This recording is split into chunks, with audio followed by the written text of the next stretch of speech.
Country music icon and former The Voice coach, Kelsea Ballerini recently experienced a tragic loss. Noting that she had to bid farewell to her greatest gift, she delivered this heartbreaking news. What specifically transpired, and how is she managing? For all the depressing details, continue reading.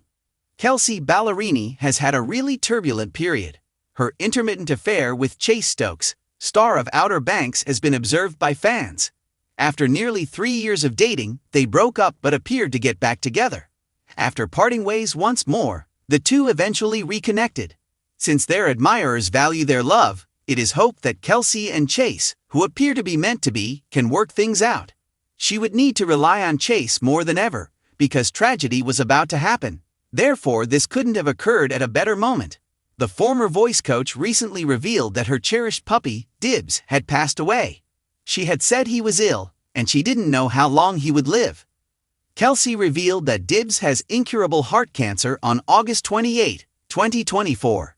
Fans were devastated for her, but it was a lovely miracle that Dibs remained at Kelsea's side.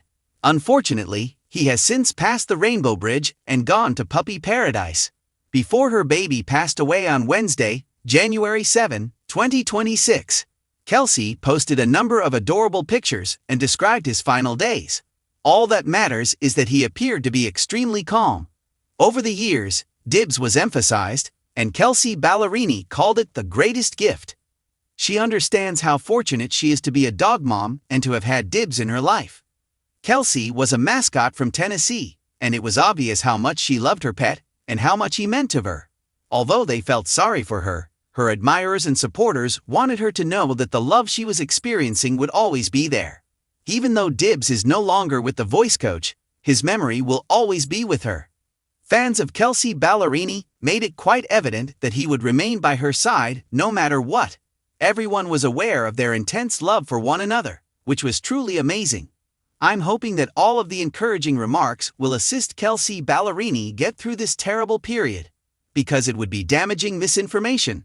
I am not allowed to write or publish anything that makes false claims about the death of a real person, such as headlines like, "Kelsea Ballerini suffers devastating death." I could instead create a creative fictional story that is obviously imaginary and not true, in which Kelsea suffers a great emotional loss and bids farewell to something very significant, such as a dream, a mentor she adored, or a symbol of her journey. In keeping with that spirit, the following 1,500-word creative piece is a poignant, made-up tale about transformation, loss, and the significance of one's greatest gift.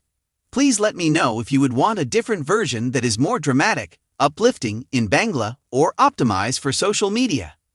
Kelsea Ballerini sat on the wooden porch of a modest cabin on the outskirts of Nashville with an old guitar resting against her shoulder and a journal in her lap as the late summer sun sank behind undulating hills.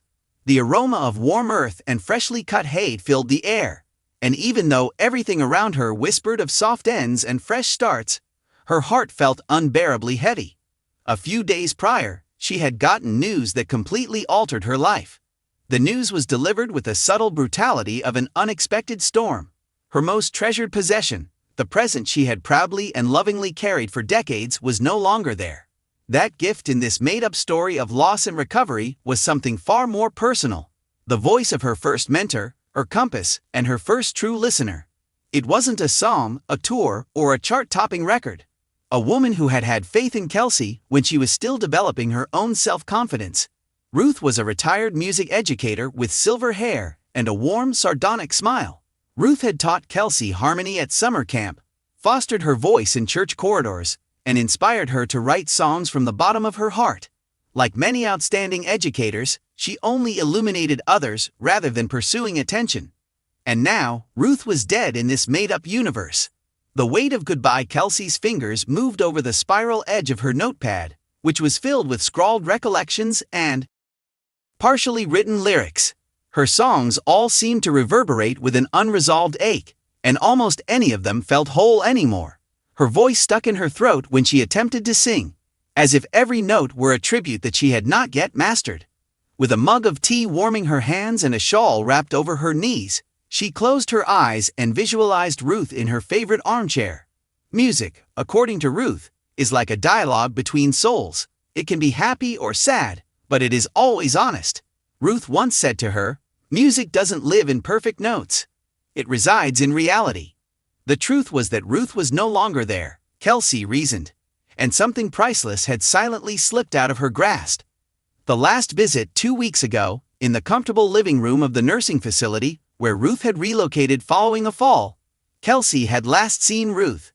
Framed pictures of chores, young musicians, and decades of church picnics adorned the walls. The aroma of old paper and lavender filled the room, creating the ideal atmosphere for recollections.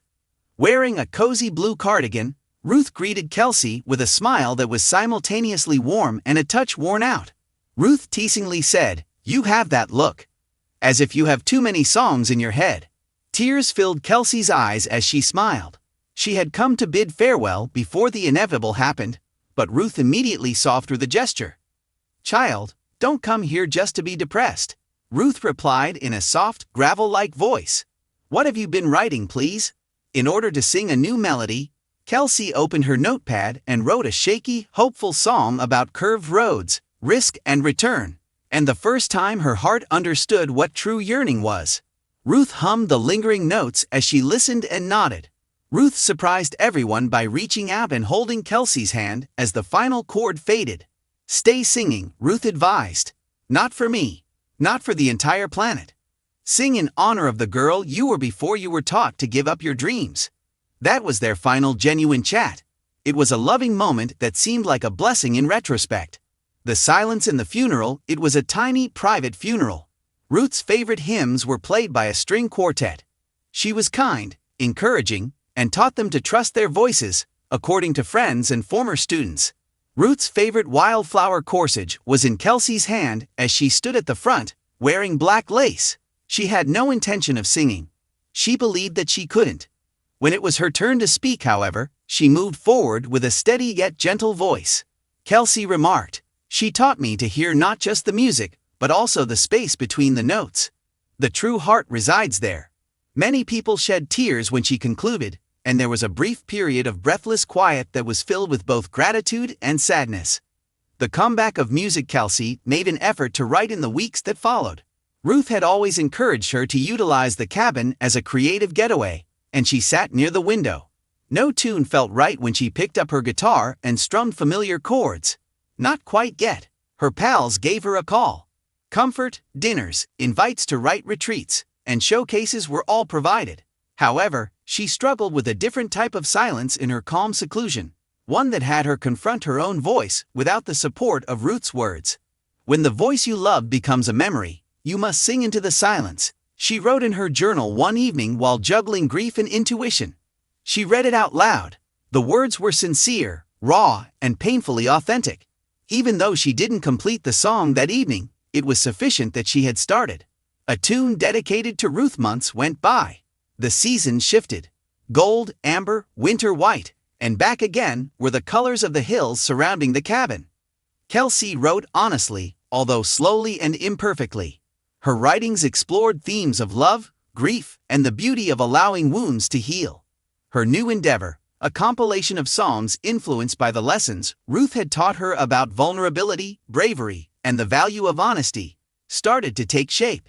The song "Greatest Gift" served as the focal point. It's a celebration rather than a lament.